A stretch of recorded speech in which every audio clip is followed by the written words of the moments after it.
Welcome back, viewers. Our focus remains on the top stories of this hour. And on that note, it's time to shift our focus to the growing surge of the HMPV cases in India after China is battling a current severe outbreak.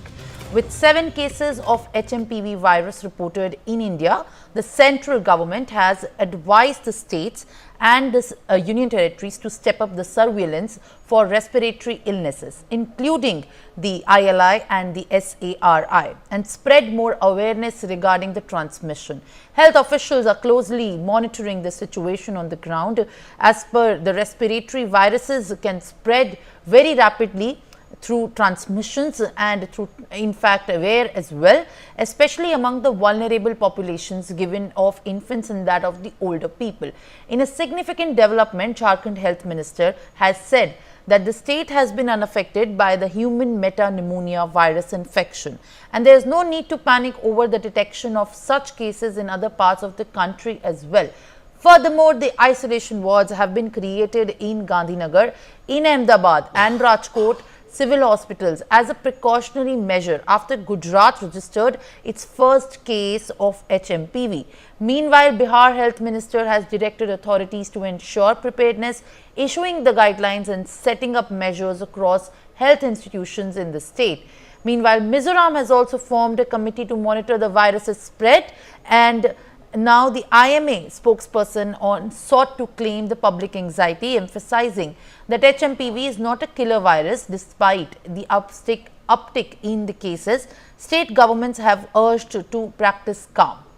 The situation has raised concerns globally, with China experiencing a winter surge of flu-like HMPV cases. On that note, let me also bring in a seasoned guest and expert at this point of time, Dr. GC Khilnani, who is the chairman of the PSRI hospital and the critical care unit. Thank you, sir, for speaking to me and joining me live on the broadcast. Appreciate you joining me live. When in fact we have heard all these statements of these ministers and state health officials saying that there is nothing to worry about the outbreak of the HMPV cases. But when we are talking about the data that is in front of us, 3% of the tested samples have turned positive for the HMPV. This is also in fact to be viewed as transmission is something that is most feared, given how we witnessed the surge outbreaking into an abnormally high scale in COVID-19. So, thank you very much. But I want to tell you that this is all because of the very dreaded memories of COVID are with us, which actually created havoc with more than 75 lakhs death. Now, I'd like to tell you what this HMPV virus is all about. This is a virus which was first detected in 2001 in Netherlands, but it has been there for ages. It is just like any other respiratory virus, very close to a common virus called respiratory syncytial virus. Although it has been detected in India recently because we have looked for it. This has been always present. If you talk about data, almost 100% of children in US are already infected by the age of 5. The characteristic of this virus is that it affects young children less than 2 years of age and more less than 5 years of age, and this virus causes a minor illness generally in terms of the flu-like symptoms, as we all know about. But in elderly and those who are immunocompromised, it can cause a severe pneumonia and lethal illness also. As far as the pneumonia is concerned, 10% of the patients admitted with pneumonia are actually having this virus. Only thing is that there are limited facilities of detection. This is detected by a test called RT-PCR. So unless your kit contains the genetic material for to detect this virus, it will not detect. So nobody should think that like in COVID-19 that foreign travel was essential for this. This virus is always present around all over the globe actually. Only thing is that the disturbing news coming from China are that there are cases, their crematoriums are full, that hospitals are full, That is what is worrying. That is there a mutation which is more lethal, more dangerous, more virulent, more transmissible?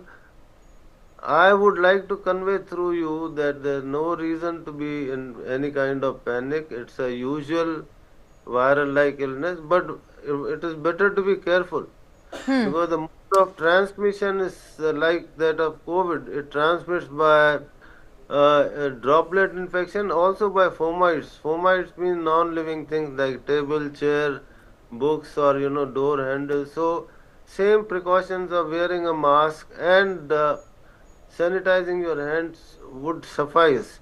The people who are immunocompromised because of people who are Dr. undergoing. Khilnani, I understand that in fact it is the need to understand the situation in complete expert advice, but at the same time, if it's not an issue to be so worried about, then why are we talking about it? Why is it even being so much stressed upon? Why is there a mounting fear on in fact what happens?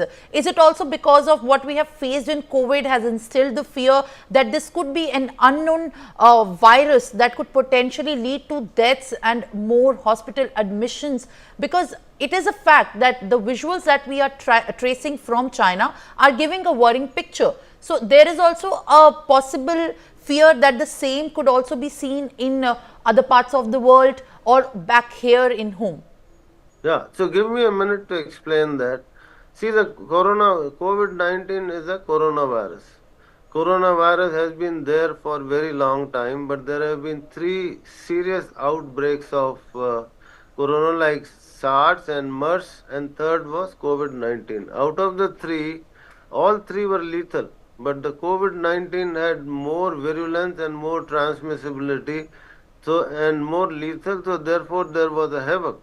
Now, this is because of the coronavirus mutated to become a COVID-19 virus. That is what the fear is, that if in China it is causing so much of havoc as seen by unconfirmed report on videos which are circulating around, is it that this virus has mutated and become something like what COVID-19 became? So what happened during COVID that China did not declare it, did not share their data with WHO and the rest of the world. People kept traveling, and with the result that COVID-19, spread like wildfire. Now this particular virus does not have, we do not have any antiviral drug for this. We do not have any vaccine for it. So only way to prevent its spread is by following the methods of preventing the transmission. So therefore it is very important. I would say that panic should not be there, but one ought to be careful before we land into similar trouble that we landed in COVID. After all, the prevention of COVID initially was only because of with these measures, not by means of remdesivir or vaccine. Vaccine took very long time to come. So that is where we are. But sir, the HMPV, which was first discovered in the year 2001 in Netherlands, has become, I think, for the data that we have so far, easier to detect and is among a suite of respiratory pathogens that also our common use testing kits are now screened for. In this given condition, also as a precautionary measure, the state officials and the hospital should be equipped with the enlarged testing facilities as well, so that at least the panic could be reduced. So that's right. So currently the facilities available are limited. I said that primers for this particular virus we are not using normally. If you want to use a multiplex virus, multiplex biofire, which we use, it costs 10 to 20,000 rupees per test, which is not feasible actually for the general public. So therefore it's a duty of the state to have that facilities for masses and develop a RT-PCR which is affordable, So the RT-PCR can be for one particular virus, or it can be multiplex where even hundreds of viruses could be tested at one time. So it is a time to develop a uniplex, if I could call it RT-PCR, so that the surveillance could be done. Unless you are able to diagnose, how would you find out that it is actually a metapneumovirus and not any other virus, because clinically it is not possible to detect. And no one should go with the idea that it is absolutely innocuous. If you go through the data, in the young children it can cause, beside usual coryza-like illness, it can cause pneumonia, the child can go on a ventilator, it can even cause convulsion, what happens in the epileptic fit. And those who are immunocompromised because of HIV, or because of, if you talk about bone marrow transplant patient, if they get this infection, the mortality is 80%.